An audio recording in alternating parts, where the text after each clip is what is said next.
Fraksi saya PKB, silakan Gus Abdul. Ya, terima kasih pimpinan. Yang saya hormati pimpinan Komisi 3 dan Bapak Ibu anggota Komisi 3. Yang saya hormati Pak Jaksa Agung beserta Jaksa Agung Muda dan para Kajati luar biasa. Siang ini bisa dipertemukan dengan jajaran kejaksaan. Izin memperkenalkan diri, nama saya Abdullah, saya dari fraksi Kebangkitan Bangsa, Partai Kebangkitan Bangsa. Yang pertama, saya ucapkan selamat pada Pak Jaksa Agung yang bisa terpilih kembali dan meneruskan sebagai Jaksa Agung di periode Presiden Bapak Prabowo Subianto. Yang kedua, izin Pak, kami dari Partai Kebangkitan Bangsa ingin meng-highlight sedikit terkait dua kasus yang memang mengembarkan, dalam artian kasus yang sebenarnya polanya sama ketika didalami, gampang sekali ditemukan perbuatan-perbuatan yang melawan hukum dan bisa dilanjutkan oleh teman-teman Kejaksaan Agung. Yang pertama adalah di kejahatan sumber daya alam Pak, timah Pak. Timah dan sumber daya alam yang lainnya sebenarnya polanya sebenarnya sama Pak. Saya ini bukan orang hukum tapi kita lihat pola-pola yang terjadi sebenarnya di kejahatan sumber daya alam ketika memang mau diseriusi untuk didalami Pak. Polanya sama Pak. Oleh karena itu ketika memang kita mau menganggap para penegak hukum ini bekerja secara serius, saya kira mudah sekali Pak untuk membongkar itu. Yang kedua, terkait impor gula dan impor yang lainnya. Terkait, saya tidak membela siapapun, saya tidak membela Pak Tom Lembong dan siapapun. Ini juga polanya sebenarnya sama Pak. Mau impor gula, mau impor daging, mau impor yang lain Pak, sebenarnya polanya sama. Tapi apakah teman-teman kejaksaan serius saja dalam membongkarnya? Oleh karena itu kita lihat memang fantastis Pak. Dari timah, dari gula, dari impor yang lainnya nilainya fantastis Pak. Dan bahkan bisa menyelamatkan keuangan negara yang lebih dari kejahatan yang lainnya. Tapi yang mau kita garis bawahi adalah keseriusan dalam membongkar semua kejahatan tersebut dan tidak tebang pilih di situ Pak. Jangan menindaklanjuti kejahatan tersebut hanya karena ada pesanan atau ada dorongan dari orang luar Pak. Dan yang ketiga Pak, karena mengingat berapa hari lagi nih, 2 minggu lagi kita mau pilkada Pak, saya titip betul Pak, netralitas kejaksaan ini sangat mempengaruhi terhadap wajah demokrasi Indonesia Pak. Kita baru kali ini Pak pemilihan daerah serentak Pak, di berapa itu 500 saya nggak hafal dan saya nggak hitung. Ini memang berat Pak, menjaga pilkada serentak di Indonesia ini baru kali ini serentak. Tugas berat Bapak-bapak kejaksaan, saya harap netralitas dan profesionalitasnya terus dijaga Pak, karena wajah demokrasi ini akan mempengaruhi wajah Indonesia ke depannya Pak. Dan yang terakhir Pak, izin mempertanyakan terkait karena Papua itu kan pemekaran Pak ya, empat provinsi ya Pak. Itu kan otomatis ada kajati baru yang akan dibentuk dan disiapkan sumber daya manusia dan sumber daya tempat kantornya Pak. Saya mau tanya progresnya sampai mana, terus ke depannya seperti apa Pak. Ya, terima kasih Pak, mungkin dari itu. Wassalamualaikum warahmatullahi wabarakatuh. Assalamualaikum warahmatullahi wabarakatuh. Terima kasih Gus Abdu. Ini putaran pertama ya. Voksi-voksi sudah. Nah sekarang anggota diberikan hak untuk bertanya. Pimpinan. Nah ini dari kanan ke kiri nih, sebentar. Dari sini dulu ya, karena ya Pak Sudarsono. Ya, silakan. Terima kasih pimpinan atas kesempatan yang diberikan kepada kami. Rekan-rekan senior-senior anggota Komisi 3 yang saya hormati dan saya sayangi, Jaksa Agung dan jajarannya yang saya hormati.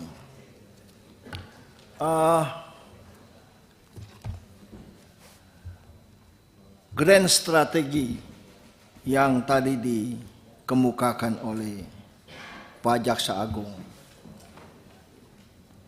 berkaitan dengan keadilan, humanis, akuntabel, transparan, dan modern. Saya ingin menyoroti unsur akuntabel, transparan, dan modern. Pengertian modern bagi saya adalah bahwa penegakan hukum itu dilandasi atas penghargaan akan hak-hak asasi manusia.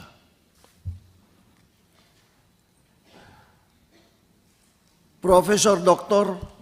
Philippus Hadjon dalam bukunya, dalam disertasinya yang berjudul Perlindungan Hukum bagi Rakyat Indonesia, mengatakan bahwa bagi rakyat Indonesia itu ada kewajiban untuk mendengar dan ada hak untuk didengar. Kami ini di parlemen, wakil-wakil rakyat, namanya parlemen, asal katanya parle, kami ini berbicara atas nama rakyat, berkaitan dengan unsur transparan dan akuntabel. Pimpinan yang saya hormati, saya hanya menyoroti dua peristiwa yang ada kaitannya. Kali ini izinkan saya berbicara lebih teknis, sehingga ini bisa masuk kepada persoalan yang sebenarnya menjadi akar masalah yang sering dan sekarang lagi gencar ditanyakan oleh warga masyarakat. Ini tidak lain dari kasus Tom Lembong, Bapak Jaksa Agung yang saya hormati. Kenapa demikian? Berkaitan dengan impor gula ini, Peraturan Menteri nomor 527 tahun 2004, peraturan kemudian diubah dengan Peraturan Menteri nomor 117 tahun 2015, membagi gula itu dalam dua bagian. Nah ini saya mau menitik beratkan di sini Pak Jaksa Agung. Gula kristal mentah dan gula kristal putih. Ini dulu. Ya. Kemudian di tahun 2015, 2016, ya, saya mau mundur sedikit Pak Jaksa Agung, pimpinan. Di tahun 2004, mulai dari tahun 2004 sampai dengan detik ini, negara kita tuh selalu impor gula, tidak ada surplus gula. Data yang kami punya adalah bahwa negeri kita itu mulai impor gula sejak dari tahun 2004 sampai dengan detik ini. Baik itu gula kristal mentah dan gula kristal putih. Nah, di tahun 2015, 2016, kita itu mengimpor 5 juta ton gula kristal mentah. Nah, Kemudian Pak Tom Lembong ini memberikan persetujuan impor 105 ton. Itu kurang lebih tidak lebih dari 10%. Di depan sudah kami sebutkan bahwa Pak Jaksa Agung menitikberatkan kepada akuntabel dan transparan dalam rangka penegakan hukum. Masyarakat itu bertanya-tanya mengenai kasus yang terkait dengan saudara Tom Lembong ini. Tadi sudah disinggung oleh rekan kami dari Partai Gerindra bahwa jangan sampai masyarakat itu bertanya-tanya bahwa rejim ini membalas dendam. Kami dari Partai Golkar tidak ada kaitan dengan saudara Tom Lembong. Tapi kami mempunyai kepentingan, Partai Golkar mempunyai kepentingan agar pemerintahan Pak Prabowo dan Gibran ini dapat berjalan dengan aman, tertib, stabil, dan mengutamakan penegakan hukum yang berkeadilan, modern, seperti yang sudah Pak Jaksa Agung sampaikan. Tadi di depan saya sebutkan, Pak Jaksa Agung yang saya hormati, Peraturan Menteri baik 257 tahun 2004, Peraturan Menteri 117 tahun 2015 terkait dengan gula kristal mentah itu tidak perlu izin. Kecuali gula kristal putih itu harus yang boleh mengimpor adalah badan usaha milik negara. Nah, kami di sini ingin mendapatkan suatu pencerahan. Mungkin saja kami salah. Tetapi kalau ini benar, tentu harus ada perbaikannya. Kami terus terang melihat bahwa di dalam rangka untuk memenuhi kebutuhan kekurangan gula, data yang saya punya adalah impor 105 ton itu pada saat menjelang Lebaran. Pak, ini kan kita bicara bukan saja mengenai perdagangan. Kita bicara mengenai politik ekonomi yang jauh lebih luas, yang bisa saja menciptakan kestabilan, ketidakpercayaan masyarakat. Bahkan bisa saja kalau ini tidak transparan dan akuntabel, Pak Jaksa Agung yang saya muliakan, saya ini agak berpikir agak sedikit ya kurang, ya mungkin saya salah Pak Jaksa Agung. Tapi seandainya kalau para importer itu kemudian semua mogok, tidak lagi mengimpor gula, saya rasa industri dalam negeri akan terganggu, industri makanan, industri di restoran, pelayanan, hotel, semua terganggu. Penegakan hukum itu harus dilihat dalam wilayah yang jauh lebih luas. Nah, kami kemudian di dalam hal seperti ini, Pak Jaksa Agung, pimpinan yang kami hormati, yang kami sayangi, kami mengusulkan ini dalam rangka supaya membantu juga pihak kejaksaan. Kami minta untuk membentuk panja untuk mendalami kasus ini. Sebab rekan kami yang dari PKB ini kan sudah bilang, bukan saja impor gula, impor beras, impor daging, bawang putih, segala macam ini. Sekarang pertanyaan saya adalah begini, apakah kita ini mau menjadi negara hukum yang modern? Atau kita mulai kembali seperti ini? Ya kan? Pertanyaan kasus timah misalnya, hukumannya cuma 2 tahun, 3 tahun, 4 tahun, berapa tahun lagi juga kita tahu. 300 triliun atau berapa, kami tidak mengikuti, mohon maaf. Nah ini kemudian. Tadi saya di depan saya mengatakan ada 2 peristiwa Jaksa Agung yang saya hormati dan saya sayangi. Kemudian timbul lagi itu kasus jam tangan itu Jaksa Agung. Saya minta untuk ini diselidiki karena di medsos-medsos itu sudah keluar rumah yang bersangkutan itu. Ada di mana itu? Di Hang Lekir atau di mana? Ya tadi rekan kami di belakang Pak Rudianto Lalo itu, kalau saya biasa panggil dia rudal Pak. Memang dia suka merudal orang itu Pak. Sudah sebutkan bahwa kalau kita menyapu ruangan ini dengan sapu kotor, bagaimana bisa kita membersihkan ini? Kami kasihan kepada Pak Jaksa Agung. Oleh karena itu kami mohon Pak untuk menindak. Tadi rekan kami dari PKB menanyakan mengenai Papua. Saya ini mewakili masyarakat Papua Tengah Pak. Ya kami mengusulkan agar jaksa-jaksa yang baik, ya teristimewa putra-putra daerah, mohon dipromosikan Pak.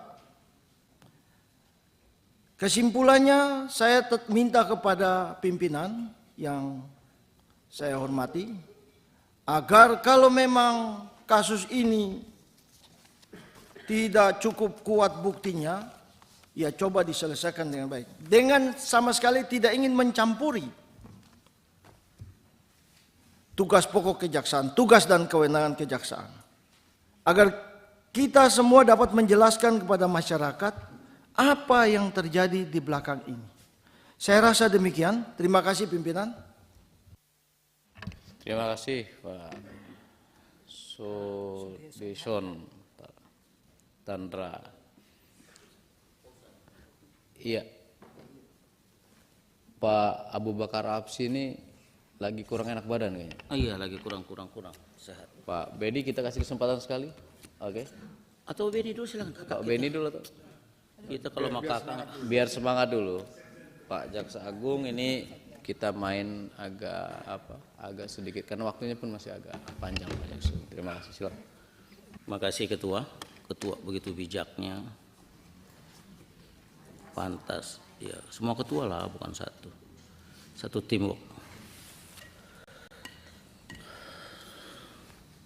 Pak Kejagung yang saya cintai, sahabat saya setiap pagi saling WA ya, dan semua jajaran semua ya. Salam sehat, salam bahagia, bugar sepanjang usia Pak. Pertama juga saya bangga Pak Kejagung muncul lagi di periode sekarang. Artinya ini menjadi hal yang menarik. Begitulah karakter presiden kita yang sekarang berarti, iya toh? Kita bangga, semoga kepercayaan ini menunjukkan kapabilitas dan kemampuan Kejaksaan Agung paling tidak terus meningkat, mengembalikan aset uang ke negara lebih hebat daripada polisi dan KPK. Kita applause lah ya buat beliau mestinya, ya.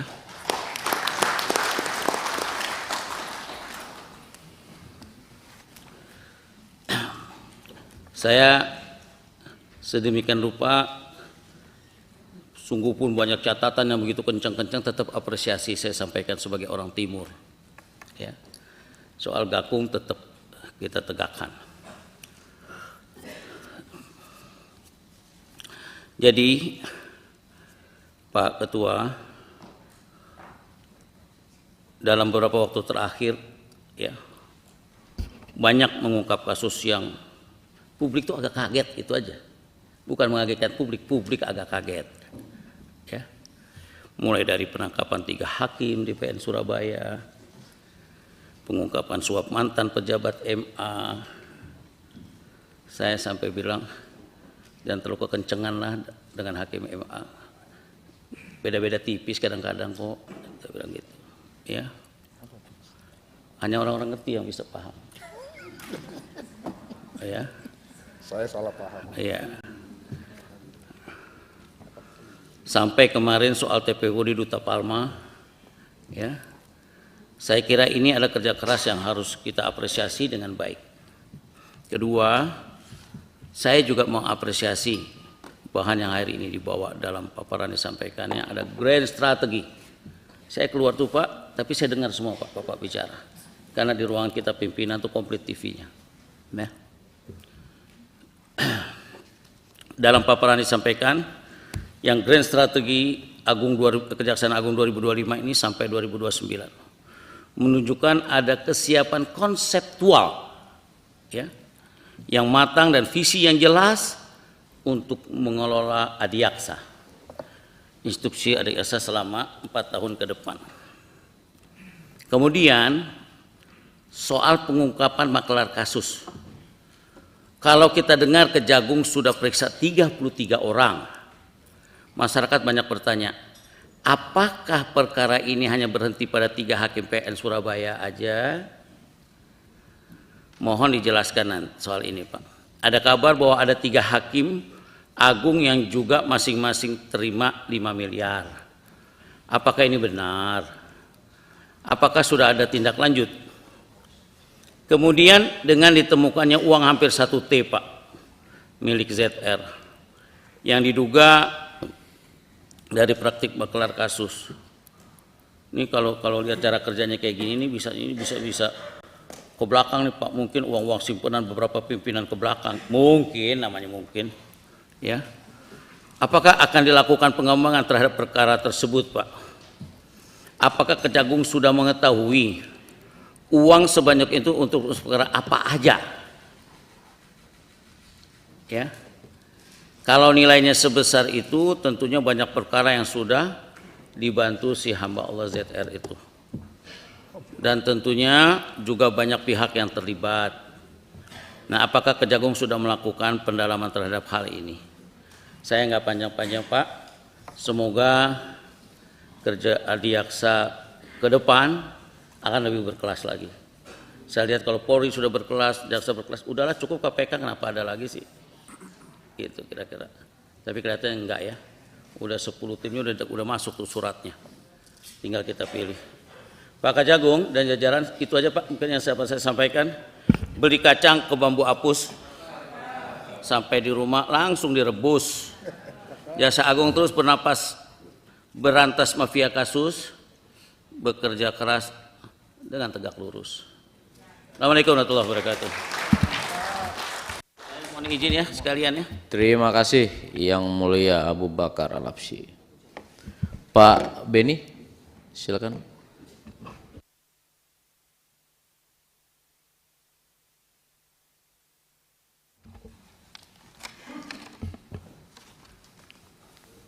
Terima kasih Pak Ketua Pimpinan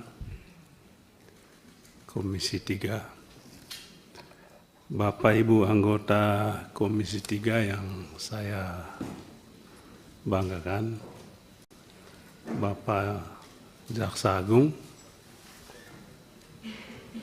Wakil Jaksa Agung, Pak Kejam, dan para Kajati dari seluruh Indonesia yang saya banggakan. Saya juga menyampaikan profesiat kepada Pak Jaksa Agung. Periode lalu yang saat ini pada pemerintahan Presiden Prabowo juga dipercaya menjadi Jaksa Agung. Ini berarti punya prestasi lah. Yang kedua, saya tadi mengikuti perkenalan para Kajati. Ada beberapa yang perempuan, saya memberikan apresiasi atas promosi untuk jaksa-jaksa yang perempuan ya. Tapi sempat saya bertanya, mengapa tidak ada yang di depan ini Pak? di depan semua laki-laki, atau mungkin saya punya mata agak tidak jelas begitu, mungkin ada yang semua laki-laki ya kalau saya tidak salah. Ya kalau di sini, di sana Pak. Mohon maaf, saya kalau pakai kacamata saya bisa lihat dengan jelas, tapi kacamata kadang-kala berat sekali kalau membawanya. Yang kedua, saya ingin menanggapi kasus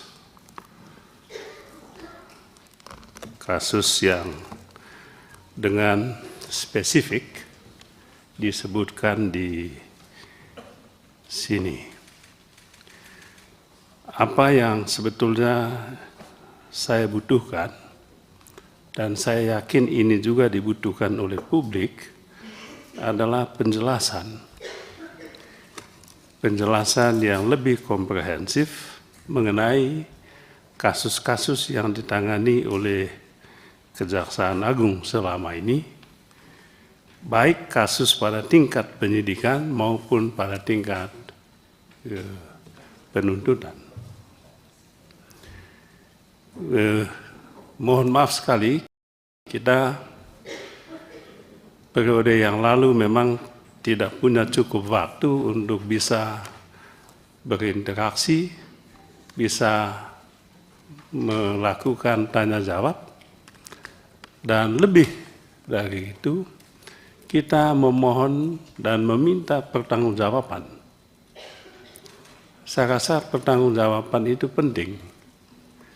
Pertanggungjawaban atas apa yang dilakukan. Apalagi ini menyangkut hak asasi manusia, menyangkut tindak pidana korupsi dengan tingkat kerugian negara triliunan rupiah. Saya mulai misalnya dengan kasus tindak pidana tata niaga komoditas timah, PT Timah. Disampaikan tadi bahwa kasus ini sudah sampai pada tingkat penuntutan, tapi juga penyidikan. Jadi ada yang pada tingkat penyidikan, ada yang pada tingkat penuntutan. Kasus timah ini. Ada dua fenomena yang muncul ketika Jaksa Agung menangani kasus timah. Dan kami mohon penjelasan. Yang pertama adalah, kalau bisa kami dijelaskan apa ceritanya kantor Kejaksaan Agung itu dikepung oleh pasukan coklat atau Brimob, pasukan Brimob. Sampai saat ini belum ada penjelasan. Hanya muncul berita di publik, kemudian bersalaman lalu selesai. Tapi apa peristiwa yang sesungguhnya, publik ingin mendapatkan penjelasan yang sejelas-jelasnya. Saya yakin Pak Jaksa Agung tidak punya keengganan untuk menjelaskan ini. Kalau pada periode yang lalu enggan menjelaskan itu masuk akal. Tapi di era baru ini, saya yakin keengganan itu tidak ada lagi. Oleh sebab itu, inilah momentum yang pas bagi Jaksa Agung untuk menjelaskan ini selengkap-lengkapnya. Yang kedua yang berkaitan dengan kasus timah, yang pernah saya dalam rapat periode yang lalu di tempat ini, ada nama yang disebut-sebut sebagai tokoh utama dalam kasus timah ini. Tetapi tidak ada ujungnya. Tiba-tiba sudah sampai di tingkat penuntutan. bahkan sudah sampai di persidangan. Nah, saya tadi membaca laporan Pak Jaksa Agung, masih ada pada tahap penyidikan. Saya menduga yang saya sebut-sebut tadi akan berada pada tahapan ini. Ini dugaan saya juga tidak tahu. Kami menunggu, kami memantau, dan kami selalu mendoakan Pak Jaksa Agung supaya tetap sehat, kuat, dan punya keberanian. Keberanian itu yang penting Pak Jaksa Agung. Dan Bapak punya keberanian itu. Yang kedua, begitu Pak Jaksa Agung, Kejaksaan Agung, maksud saya, menetapkan salah satu menteri, ex-menteri di Kementerian Perdagangan 2015-2022, saya menyatakan salut dan kami mendukung penuh itu. Silakan lakukan. Tetapi ada pertanyaan publik,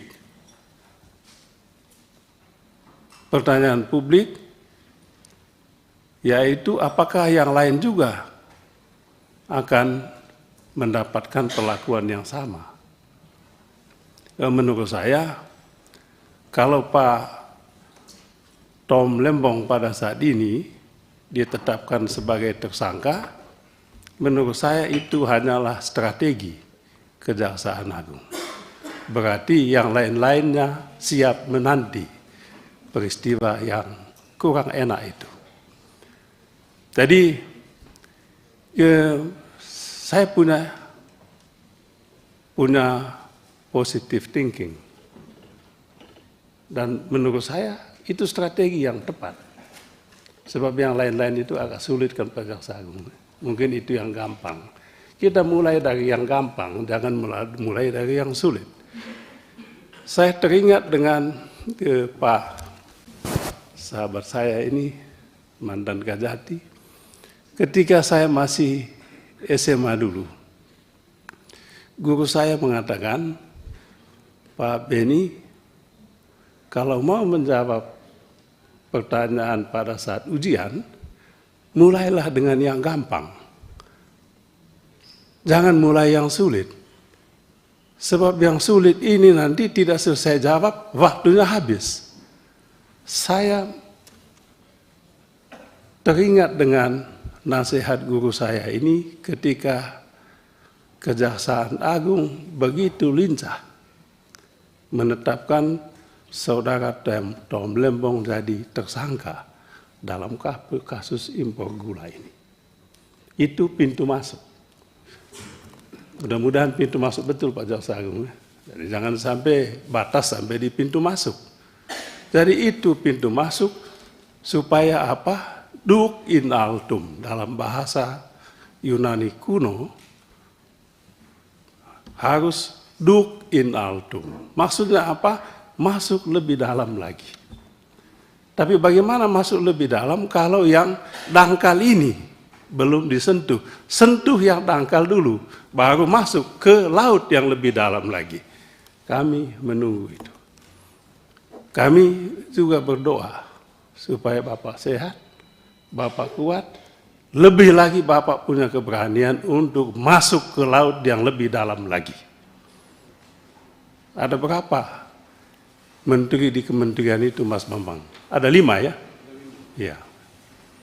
Supaya tidak ada prasangka bahwa Presiden Prabowo punya dendam politik. Saya yakin tidak. Saya tadi pagi juga membaca berita headline Kompas. Bapak Presiden kita dalam pertemuan di Amerika dengan masyarakat Indonesia, Amerika dengan tegas disebutkan korupsi adalah kanker ekonomi. Apa yang Bapak lakukan ini sudah sangat tepat. Lanjutkan Pak. Jangan berhenti. Kalau bisa Pak Ketua 3 bulan lagi kita rapat di sini. Kita menagih yang lain-lainnya ini. mohon Bapak Jaksa Agung tetap solid di dalam penting, Pak.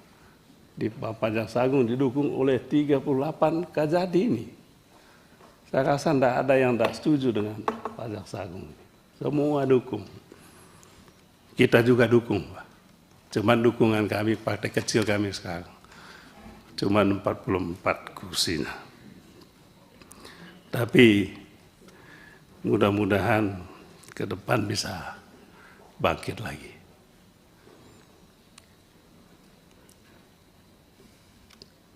Kemudian yang ketiga, Pak,